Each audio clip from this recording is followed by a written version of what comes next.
Welcome to the Inside Slant Podcast, brought to you by JayhawkSlant.com. Here's the staff from Jayhawk Slant, the online leader in KU coverage since 1999.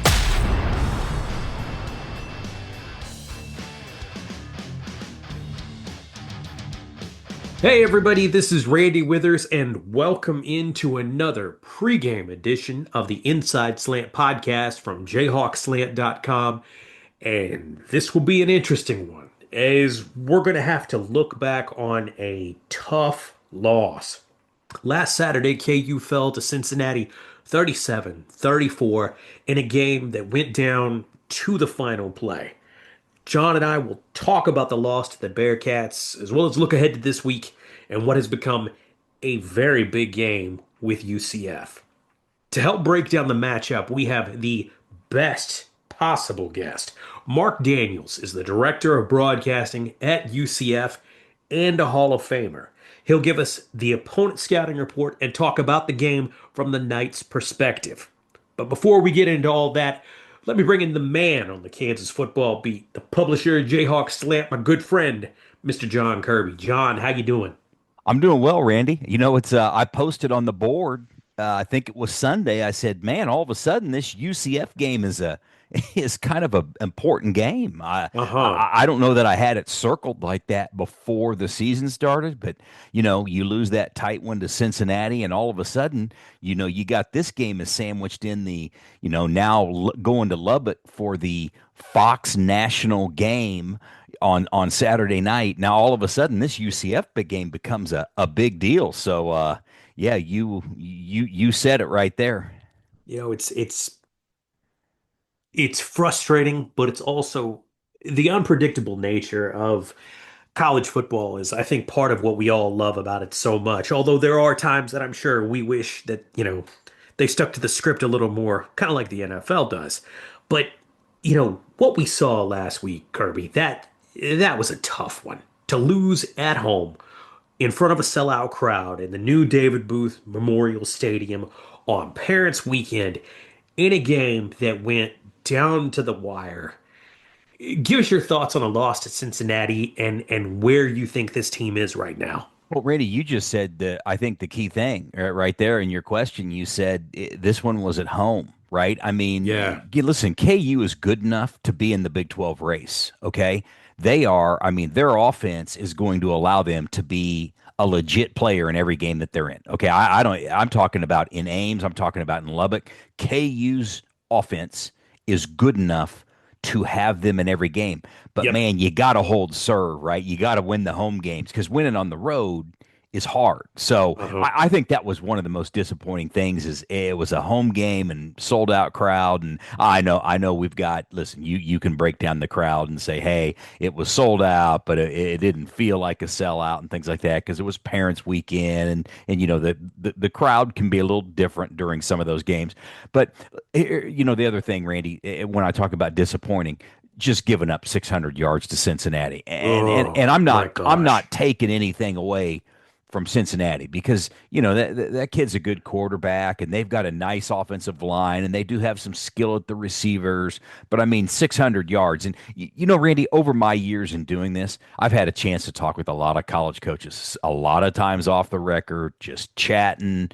And when you talk about games, and I've even had coaches in the past that I've known well, they may say, "Hey, man, check out this link I'm going to send you."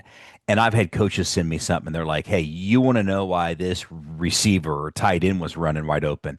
And they're like, "Look at our linebacker here, who we worked on all week, was supposed to have this tight end dragging across the field, and the kid caught like 5 balls." And a coach can show you. And I get into this because a lot of times I know you played football at KU, but a lot of times we don't always understand the play, right? As True. fans and people, we don't really know what the exact set for every player on every play was. You don't know that it's really this guy's fault because it may be this guy's fault over here. And I guess what I'm getting at is whatever Saturday was, they need to get it fixed. Hmm. Okay, so No doubt. whoever's fault it is that some receivers were running open, and Sorsby, the Cincinnati quarterback, had time to make a ham sandwich and sit back there and decide who he was going to throw to, because there was a couple plays I saw receivers that were wide open, and then over here another guy was like another 8 yards open. It's like he had his choice. So that's what film breakdown is for. I'm sure it was a long Sunday in the office. I thought the defensive line played well. I'm sitting here bagging on the defense, but I thought the defensive line played well. Sorsby had never been sacked, the Cincinnati quarterback, and they sacked him, and then they also pressured and hit him a lot. They So moved him off the spot a lot. You're right. well, and he even said after the game, he said, "Man, I got hit and pressured a lot." So that's not something he was used to. So, and another disappointing thing to me, and we hashed this on the message boards. The series right before halftime. I mean, Cincinnati's trying to get off the field. I mean, they're backed up at their 6 yard line, 40 something seconds to go. They Hmm. run a play, okay, and the guy runs for I can't remember 17 yards, and then they run it again and the Yes. guy gains like 5 yards. Okay, and then they're like, we're trying to get to the half. Then they hand it off again, and the guy breaks off, over the left side for 46 yards, and now all of a Mm. sudden they're in field goal range. So just little things like that add up or change the momentum. Just going into half. So hey, I give Cincinnati credit. They had to put together that game-ending drive when they did, and they responded and they took off just enough time off the clock that it didn't leave Jalen Daniels much time. God, it felt like last year. I mean, so many times KU drove down to score only to give up another score, and then Daniels would get the ball back with hardly no time to do anything, and the game would end with him holding the ball. So, listen, it's hard to put much blame on the offense. There's some things they could have done. There's some red zone things there that maybe, you know, get some more touchdowns instead of field goals. But when you put up 600 yards as an offensive unit, hard to point the finger. So, hey, hopefully they learn from all the mistakes, had a hard week of practice, some truth in the film study, and they figured out for UCF. The Jayhawks enter this week as a slight favorite as they trek to Orlando to take on the UCF Knights. To get a look at this game from the opposing sideline, we welcome in the voice of UCF, Marc Daniels. He talked with Kirby on the studio line. Here's what he had to say.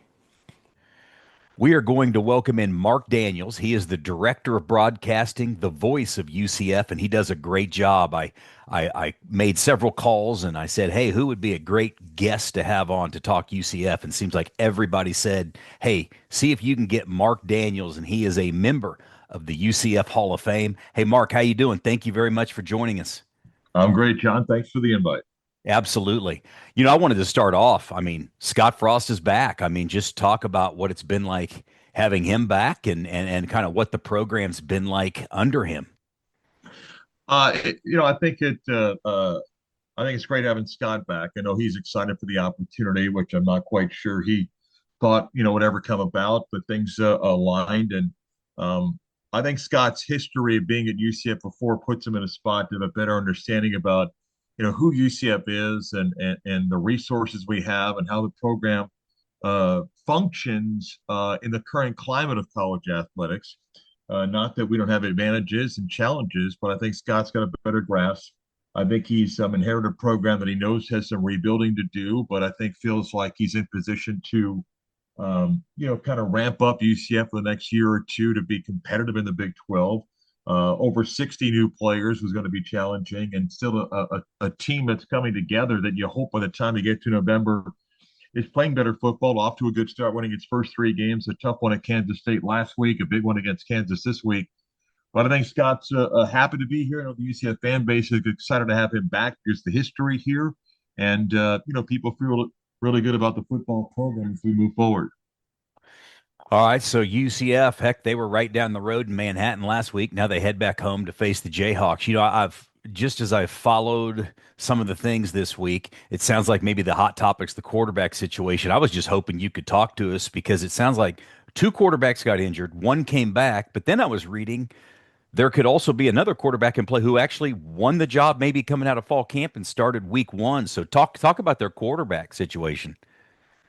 Well, Taven Jackson was at Tennessee, was at Indiana, started a game last year, came to UCF with some high expectations, and Taven competed in the spring and summer for the job with Jakari Brown, had been here at UCF. He's a Miami transfer. Cam Fancher played at Marshall and FAU, and he was in the mix as well. And everybody battled, and at some point, UCF had to make a decision.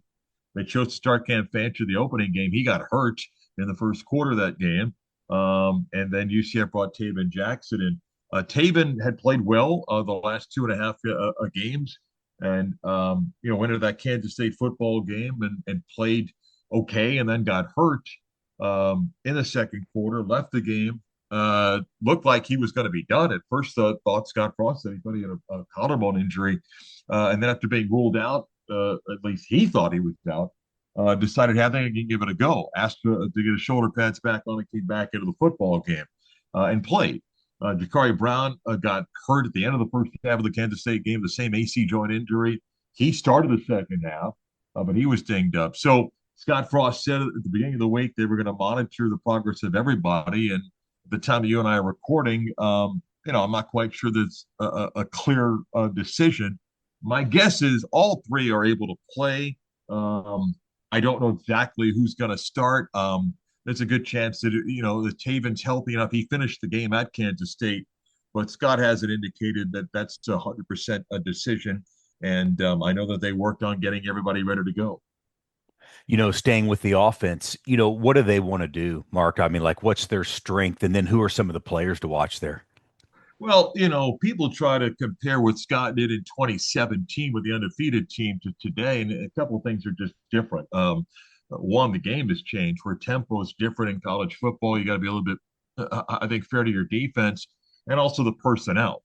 And back in 2017, when UCF was in the American, they were able to out athlete people. They were just the best athletic team in the league, and when they took the field, they were likely 7 to 10 points better just by the athletes they have. That's a different game in 2025. Tempo's different, and playing in the Big 12 is different. So Scott ideally likes to get speed guys in space, likes to have guys in motion, likes to force the defense to have to make some adjustments. I'm not quite sure that we're at the stage that he's got 100% of his offense in play just from the personnel standpoint.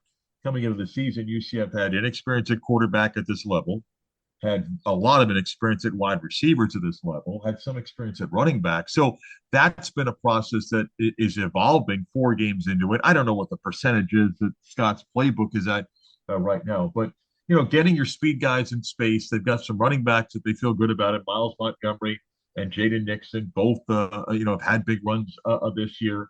Wide receivers, Dwayne Speedy Thomas is a guy that is playing Power 4 football for the first time. He's got great speed. His issues in the past were staying healthy. He's healthy thus far. Marcus Burke was at Florida.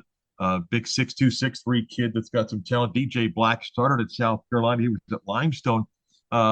Couldn't go back, not for anything personal. They dropped football. So he's at UCF. And he had an 82-yard touchdown catch last week. So they got a couple of 6'3" wide receivers, a couple of talented freshmen behind him. Dylan Wade's a tight end that is from Orlando. He was at Maryland. He hurt his shoulder in the North Carolina game, did not play against Kansas State. We'll see about this week. He's an important part of their offense as well. So there's some evolving talent. The quarterback play, regardless of who it is, needs to be a little bit more consistent for what Scott would like. But, for a game like this, again, UCF wants to use their speed when they got a chance. Defenses today play so much zone, it's hard to take shots down the field. But when they're there, I think Scott doesn't mind doing that. So regardless of who's at quarterback, I'm not quite sure the offense changes that much. Jakari Brown, maybe a little bit, he's more of a runner than a thrower. But whether it's Taven Jackson or Cam Fancher, I'm not quite sure the offense changes. Moving over to the defense, talk about what do they do scheme-wise? What have they been playing like this year? And then, again, who are some of the players to watch there? Alex Grinch has, been around a while. Oh, yeah. Some really premium jobs. And, I think Alex choosing to come to UCF, like Scott has said, a little bit of a chip on the shoulder about UCF being picked near the bottom, if not the bottom of the Big 12. Scott coming back and people doubting that. I think Alex kind of felt like this was a chance to kind of reestablish himself as well. First three football games, I think UCF is really good. Now, the quality competition was a factor for that. For the season, they've given up no points the first quarter still. Last week, Kansas State, I think, did a really good job sealing the edge on the outside. That offensive line for Kansas State had their best game. They were able to bust some runs. Dylan Edwards is really good. Avery Johnson was able to get some space and be effective. So they did some things that UCF needs to be better at. Clearly, they have great respect for Jalen Daniels, who can throw the football really well. This is a defense that will pick its moments to blitz, but they feel really good about their defensive front of the defensive side. I think they feel that the front's the best. They've got a couple of talented ends, Nigel Lee Kelly and Malachi Lawrence. I think are pretty good and athletic. They rotate four defensive tackles that have all produced really well. Sincere Edwards is one of their rotating defensive ends. He leads the team in tackles for loss. He's a Pitt transfer, the Summerlin area. Lewis Carter, linebacker, is a guy that just needed a chance to play. He was at Oklahoma. Is from Florida, came back home, and he's been really good. Some might say an undersized linebacker, but he hits really hard. And Cole Kozlowski played at Colgate, so he stepped up to a power forward level. But he's a tackling machine, just knows where to be. Secondary, Philip Dunham is a safety that was at FAU in Indiana. He's really good. I think technically he's quite sound. So defensively, they'll take their chances when the blitz. I think it'll be interesting to see how they handle it this week.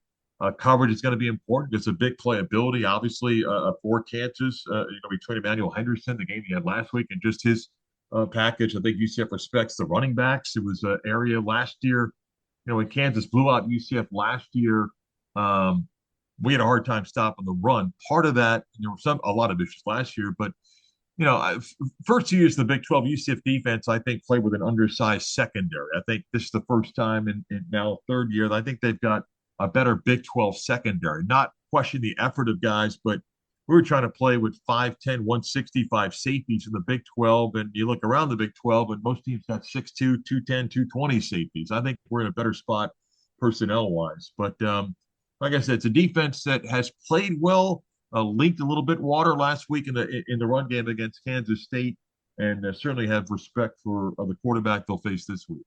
I was going to ask you about that. I watched Scott Frost's press conference and then Grinch's press conference, and there seems to be quite a few questions coming at those guys about Jalen Daniels and the KU offense. What do you think about that matchup?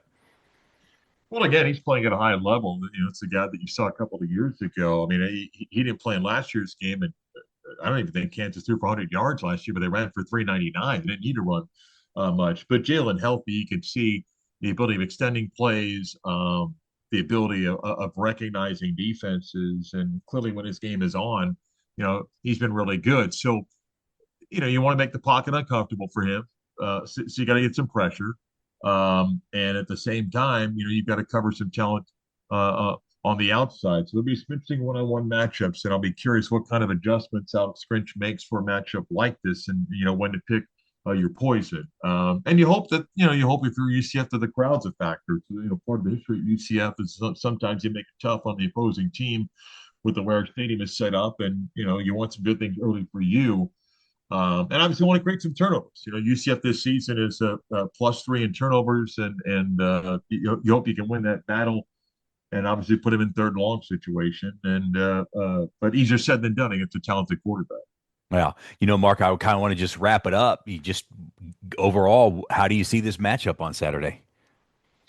Well, you want to be able to slow down Kansas. Despite the loss last week, the offense had no problem putting up points and clearly big plays, and you don't want to give up the big play. UCF, for the most part, now Dylan Edwards had a 75-yard run last week. They didn't give up a lot of big plays. They didn't give up many big plays, only one of their over 30 yards. So I think you want to limit that. You want to force Kansas to have to, earn drives down the field. They've got to get pressure from a defensive standpoint. The opposite side of that is one, who plays quarterback, and can they be consistent enough? I think you might see UCF go a little bit more tempo in this game by design. Last week, I think they wanted to slow the game down a little bit. And yet in the second half, when they went a little bit faster, which is the old Scott Frost offense of 17, they had some success. So They might go a little bit tempo here. I think they believe that Kansas is going to try to shore up some things defensively from last week's game. So what kind of changes there? But it's important for this UCF team as they're still evolving, where Kansas is a much more experienced and I think mature team. It's having good things happen early. In the game against North Carolina, some good things happened early for the defense, and then the offense took over. They had a late score the second quarter, early score the third quarter, put the game away. So you want to keep your crowd involved, create some things early on to build a lead and force Kansas to play catch up, knowing that they've got an offense that could do that, and just not let Jalen Daniels have time to hurt them. And at the same time, you want to be able to run the ball. I don't care who you are or what level, you have to be able to run the football. And for UCF, just where they're at right now, that's how they've got to win games. In this league, it's a dogfight every week.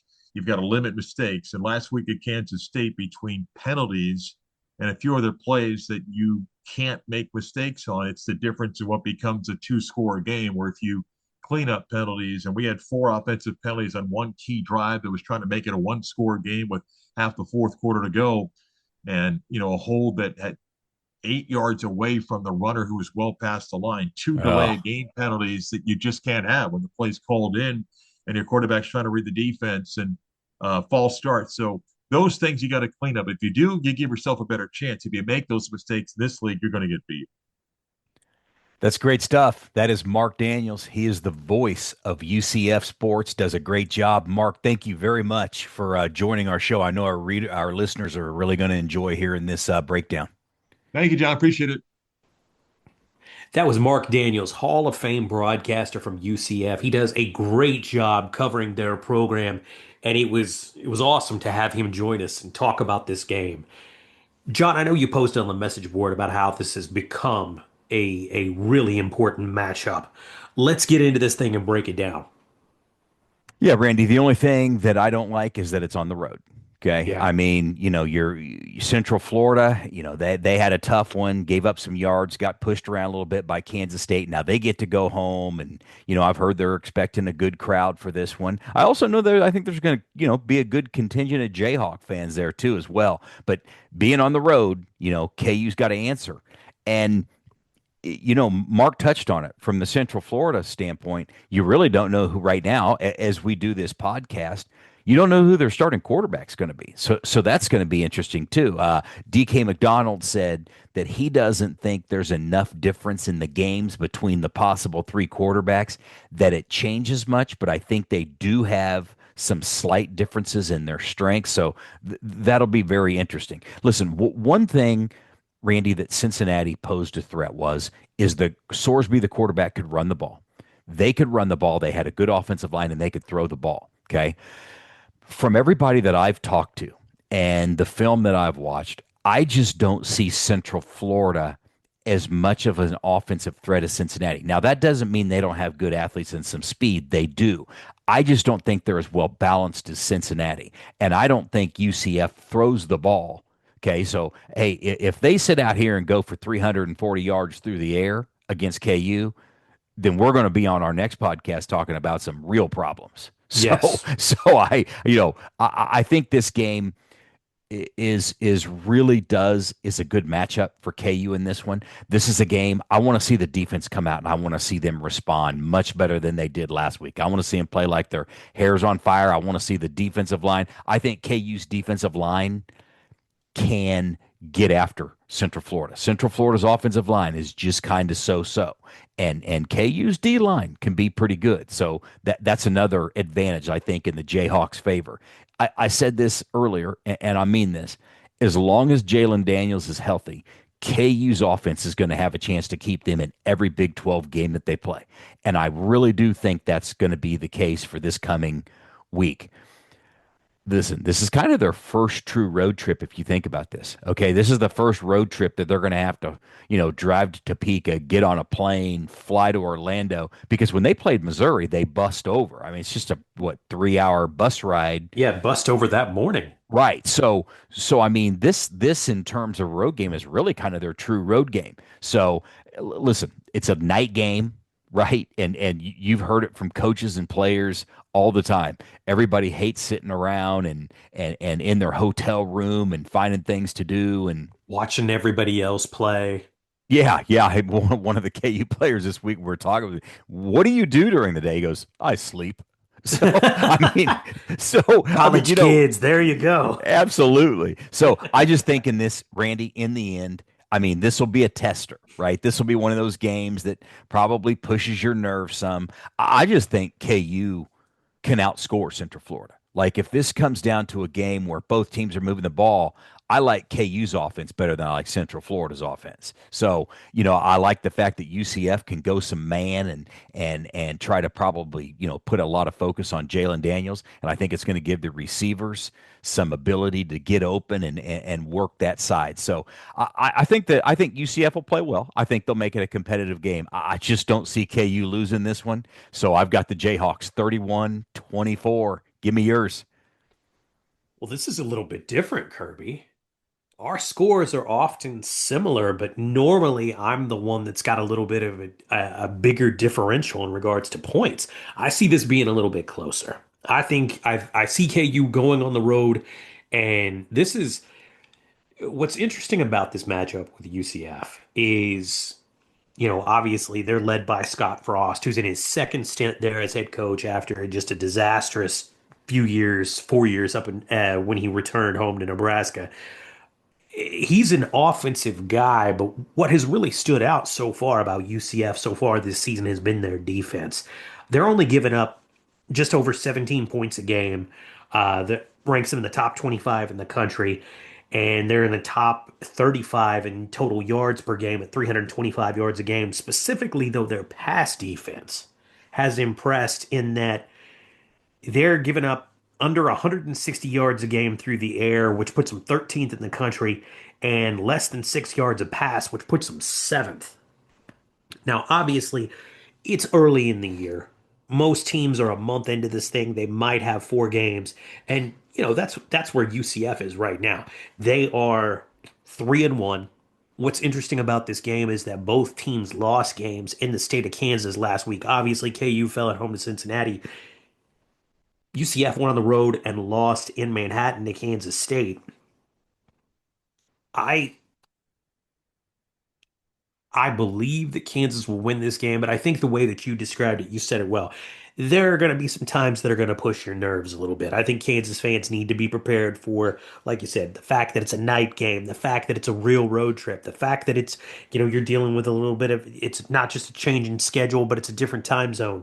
It's going to be warm down there in Orlando, obviously. There are a lot of things that are going to be different. It's going to present some adversity for this Kansas team, but we know Lance Leipold. We know that he and his staff are going to have his squad well prepared. Will there be some hiccups? Sure. Again, you're dealing with college kids, some of which will literally sleep all day on Saturday until it's time to go to the stadium.